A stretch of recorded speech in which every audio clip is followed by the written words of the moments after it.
everybody. Welcome to the program. It's nice to see you today. I'm your boyfriend, George Strombolopoulos. November the 25th. 1 month today till Christmas. I'm going to lead everybody in a carol now.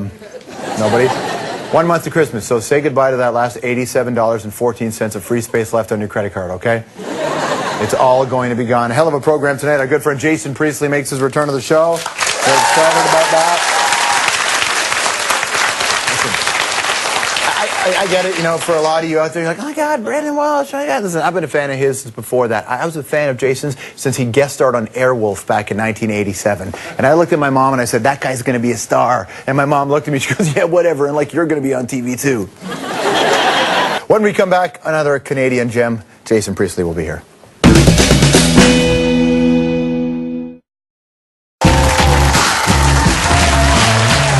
Well, welcome back to the program. Don't forget, we're trying to improve the quality of your lives, my friend. We want to send 4 of you on 4 amazing experiences from a bunch of different categories. Movies, music, a do-gooder adventure. I'm very excited about that one as well. Hockey. Every experience is inspired by us at the show. This is a chance for you to win something that you can't actually buy. Unless you're like a rich oil guy from Saudi Arabia. Then you can afford to buy the world. But if not, we'll try to give you one of those experiences. Strombo.com has all the details. All right, very excited. Jason Priestley returns. Here's his bio. All right, so Jason Priestley, when I say that, obviously you think of Beverly Hills 90210, right? But it shouldn't be about the parents. It should be about being on a team, learning fundamentals, having a good time. Okay, we've got that out of the way. But did you know that before he got that gig, Jason was a child actor in Vancouver? Now, he moved to L.A. when he turned 18, and it was 3 years later when he landed on that huge TV program. Stuck around for 8 seasons on Beverly Hills, then decided it was time to move on. Several films like The Calendar Girl, Tombstone, and the critically acclaimed Love and Death on Long Island. Giles, I gotta take things one step at a time. But he's not just an actor, he's also a director. He went behind the scenes, directed a few episodes of 90210, as well as a rockumentary featuring the Bare Naked Ladies. More recently, Jason hosted a special with William Shatner on Canada's Genie Awards. It was called Making a Scene. You're replacing me with Dylan from 90222? It's Brandon. Now he's back on television. He's got a new series called Call Me Fitz. Jason plays a morally corrupt used car salesman dealing with an age-old question: can he turn over a new leaf? Why don't we take this baby for a test drive and take care of the paperwork later? Don't tell the desk. I'm a bad boy. Everybody, please welcome back to the show our friend Jason Priestley. Nice to see you, man. How are you? Sure. Welcome. Good. Thanks. Nice to see you again. Thank you, sir. Nice to be here. What's happening? You're back on television. I am back on television, yes. Yes. Well, I never really left television. You were behind, you were directing, you did things, but you're fronting a series now. Yes, yes, I am. Well, I'm back. You know, I sort of, you know, the last 2 television series I did, I sort of played these tertiary, you know, secondary, tertiary characters, and I found that I didn't. Although the series were good series, and I was working with other great actors and working with showrunners that I really wanted to work with, I didn't find them really artistically satisfying experiences for me, because I like to be the guy. I like to be number 1 on the call sheet, and I like to go to work every day, and I really like to carry the load. Mm-hmm. I think like you do. You know, I like to. You know, I'm a workhorse. Yeah, I'm not a show pony. I'm a workhorse. You know what I mean? It's a big difference, though, right? There is a big difference. Because people think workhorses are show ponies, and they miss the point of what it is you're trying to do. Right. This particular character, though, you have a.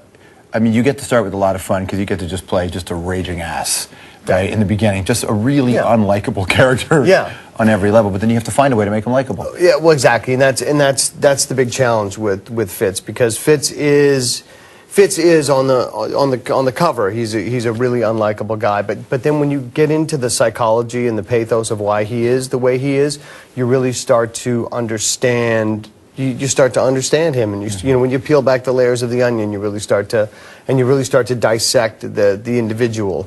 You can understand why he is, and you know, if people watch the show, they will see the psychology behind the man, and once you start to understand that, I think that people will have a lot of sympathy for Fitz. People can relate to it, and especially the idea of someone needing to change. Do you believe in your heart that people can change? I believe that people can change, but people have to change from within. Yeah. You know, a lot of people try to exude a lot of external forces on people to make them change, and that never works. You know, people have to want to change. Except when you watch from within. Intervention. Then when you watch Intervention, it doesn't always work. But do you ever watch that? I have seen Intervention, but you know, my favorite character like that was the relapse guy that Farley used to do on SNL. Do you remember that guy? But it was sad, and after you watch Intervention, I can't laugh at that anymore. I'm all like, Yeah. this is so tragic. Yeah. Do you? But you know the other thing when I watch Intervention, I'm amazed at how those people have, like, how far down how far down is bottom? Yeah. I mean, Deeper than we think, right? Seriously. I mean, really? I mean, your house, your car, your family, and you're how far down do you got to go? It's kind of scary. Well, there's the psychology of it, though, right? But once you peel back all those layers, but even you know, as a guy who's been in this business for as long as you had, and you gained success, especially very early in your life, relatively speaking. Yeah. Watch Celebrity Rehab, watch all that shit, and realize, man, it's really difficult to keep this together. Did you Yes. ever feel that way? That it was this is a hard job to survive? The job is not hard to survive. I think that sometimes the glare of the media sometimes is hard to survive, and I think, you know, here's the thing about what I do.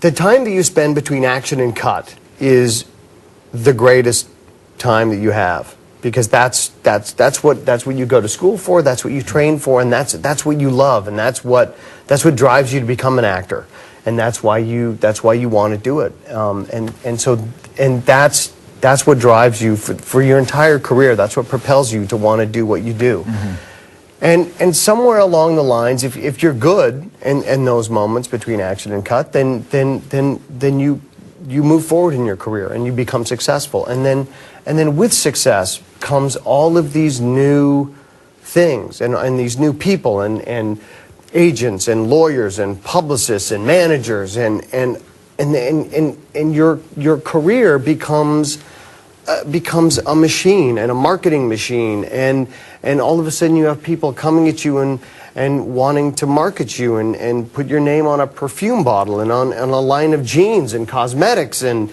make a doll out of you and put you on a pillowcase, and it becomes something that you never imagined, and something that you don't want it to be, because all you want to do is put on another skin mm-hmm. and play another character between action and cut, or do theater and do this and entertain people. You know, do you know what I mean? Sure. Like, it becomes something else. And I think that's where people get confused and they get lost and they don't know how to handle that. And the easiest way to quiet all of that other, because it becomes external noise, all of those voices and all of those demands on your time, and you got to go here and do this press thing, and you got to go here and open this mall, and you got to go here and do this thing. Have you ever opened a mall? Because that sounds kind of fun. I never have opened a mall. Okay.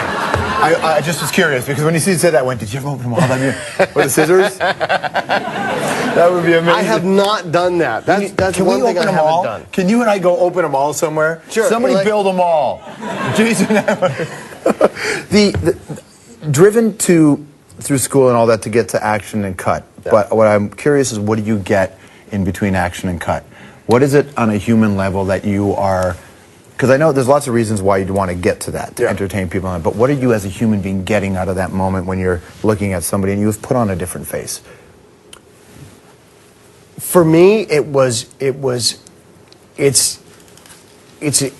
an honesty. Like when you're working with another actor who is in full command of their emotional toolbox.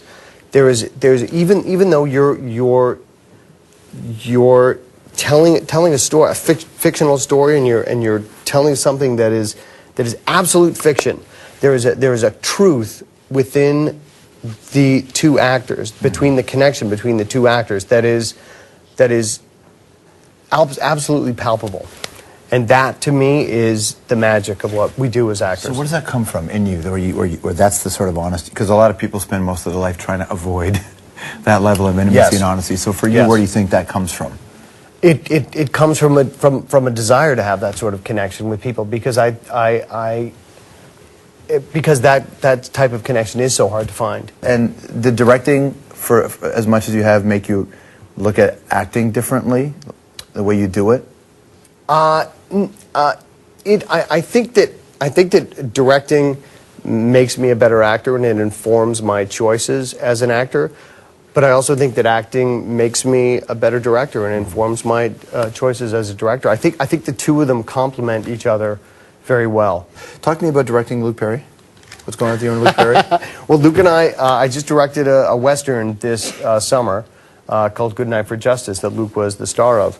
And it was fantastic because it was, you know, Luke and I have been great friends for, 20 years now, and so it was very easy. And he and I have a great shorthand with each other, and it was very easy. You know, my directing him was so easy that I could just go over to him and say, "Dude, just do it again, just do it again," and he would just go, "Yeah." Nice. You know, it was really easy. Stick around. Anthropology with Priestley right after this.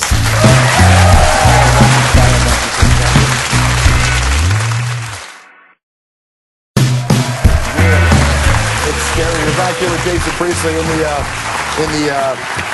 in the commercial break. We were talking about racing. I was just telling him a story, but when was the last time you were in a race car?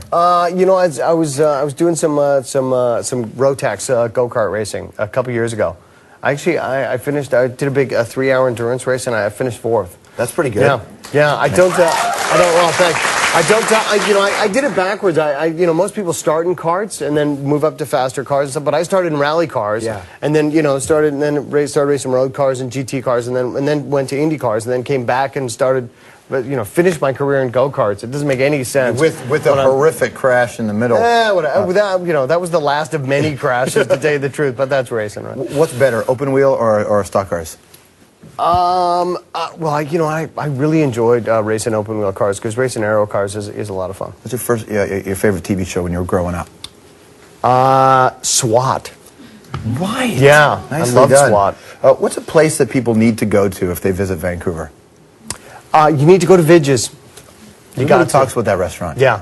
Pretty. You've never been? No, I can. Every time I try to go, I can't get in. It's too busy, man. Well, you got to go in the bar and you got to sit there and you just got to wait. You got to wait your turn like everybody else. Okay, I can like do Kurt that for and you. Goldie and me and everybody else. Wait your turn. What's a meal that you love to make at home? It's like, okay, Jason's making a specialty. My specialty in the wintertime, seeing as we're coming into winter, I like to make a dish, a Moroccan lamb dish called 7-hour leg of lamb. And you take the lamb and you make a paste out of anchovies and thyme and cumin, and you coat the lamb in that, and you actually bake it for 7 hours at 200 degrees. Incredible. And it's absolutely just fall off the bone. It's absolutely fantastic. Next time you come on the show, we'll have a cookout. Okay. All right. Do you watch the new 90210? You know what? I do not. Okay. Well, he didn't say he didn't like it. He's probably busy. He's making lamb for 7 hours. He's got things to do. I got a 3-year-old and a 1-year-old at home. I watch Treehouse a lot. You know what I mean? True or false that 90210 was based in some part on Aaron Spelling's love of Degrassi? It very well may be the case. True. I'm sure. True. Apparently I'll say is what true. my research Well, said. fine then. I'll say All right. true. One of your current favorite bands? The Arctic Monkeys. Nice. Yeah. In 2 or 3 words, describe Bill Shatner.